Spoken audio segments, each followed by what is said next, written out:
খবর 24x সাথে আপনাকে স্বাগত। নতুন নতুন খবর জানার জন্য আমাদের চ্যানেলে চোখ রাখুন। নমস্কার দর্শক বন্ধুরা, স্বাগত আমাদের এই চ্যানেলে। বাংলার বিনোদন জগতের এক উজ্জ্বল নক্ষত্রের নাম মিতা চট্টোপাধ্যায়। বাংলার স্বর্ণযুগের অভিনেত্রী তিনি। থিয়েটার থেকে সিনেমা সব ক্ষেত্রেই অগাধ বিচরণ তার। বয়সের ভারে বাড়িতেই থাকছেন অধিকাংশ সময়, কিন্তু বার্ধক্য তাকে এক বিন্দুও টলাতে পারেনি। 92 বছর বয়সে তার অফুরান জীবনশক্তি তরুণ তরুণীদের নতুন করে বেঁচে থাকার সাহস যোগায়। অভিনেত্রীর নাম মিতা চট্টোপাধ্যায়।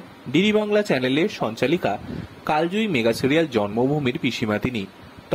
এখন কি করছেন তিনি জানেন? টালিগঞ্জের মুর অ্যাভিনিউয়ের বাড়িতে থাকেন মিতা চট্টোপাধ্যায়। পরিবারের সঙ্গে থাকে। মেয়ে, জামাই, নাতি নাতনি নিয়ে ভরা সংসার তার। 92 বছর বয়সে এসে এখন আর ক্যামেরার সামনে দাঁড়াতে চান না মিতা। তিনি শেষ অভিনয় করেছিলেন স্বস্তিকা মুখোপাধ্যায় অভিনীত কিয়া অ্যান্ড কাসমাস ছবিতে। ত্রিনয়নী ধারাবাহিকে তাকে শেষবার দেখেছিলেন ছোট পর্দায় দর্শক। আর এখন মেথার সিংহভাগই বাড়িতে কাটেন। তবে করেন কি? শরীর কেমন আছে তার? গত বছর বাংলার ঘরের বায়োস্কোপে এসেছিলেন মিতা চট্টোপাধ্যায়। শাড়ি পরে কাজে আঁচল ফেলে গেট দিয়ে ঢোকার সময় তার সহকর্মী অভিনেত্রীরা আনন্দে আত্মরা হয়ে চিৎকার করে ওঠেন। তাকে দেখে জড়িয়ে ধরেন মিতাকে। তখনই অনুভূত হয় মিতার ক্রেজ, তার অদম্য প্রাণ শক্তি কতখানি স্পর্শ করে তার অনুজদের। হলের মধ্যে ঢোকার সময় গায়ক রূপম ইসলামের গানের ছন্দে কোমর দুলিয়ে দাঁড়িয়ে দাঁড়িয়ে নেচেছিলেন মিতা। বয়স তখন তার 91 বছর বয়স। প্রতিবেদক যখন তাকে ম্যাডাম সম্বোধন করে কথা বলতে শুরু করেন, মিতা তাকে থামিয়ে দিয়ে অত্যন্ত আন্তরিক কায়দায় বলেছিলেন, আমাকে ম্যাডাম ট্যাডাম বলিসনি, দিদা বলে ডাকবি, আমি সকলের দিদা। ওই ডাকটাই আমার সব থেকে কাছের মনে হয়।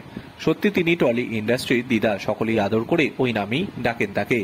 92 বছর বয়সে এসে নিজের বার্ধক্যকে কখনোই সামনে আনেননি মিতা। বলেন, আমার বয়স যে 92 সেটা বারবার বলিসনি। আমি চাই না লোকে জানুক আমার টলমল অবস্থা। আমার বয়স 92 হয়েছে তো কি, আভি তো मैं জওয়ান হুঁ। সত্যি তিনি জওয়ান, নিয়মের মধ্যে আছেন বলে শরীর এবং মন দুটোই তার ফুরফুরে। ক্যামেরার সামনে সেভাবে আর না এলেও হাজার রকম কাজের মধ্যে নিজেকে ব্যস্ত রেখেছেন মিতা দেবী।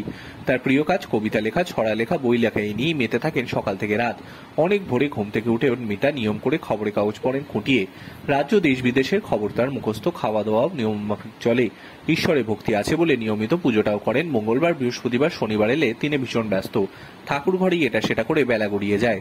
আর বাকি সময়টা কাটে লেখালেখি করে। ব্যুরো রিপোর্ট, খবর 24x7।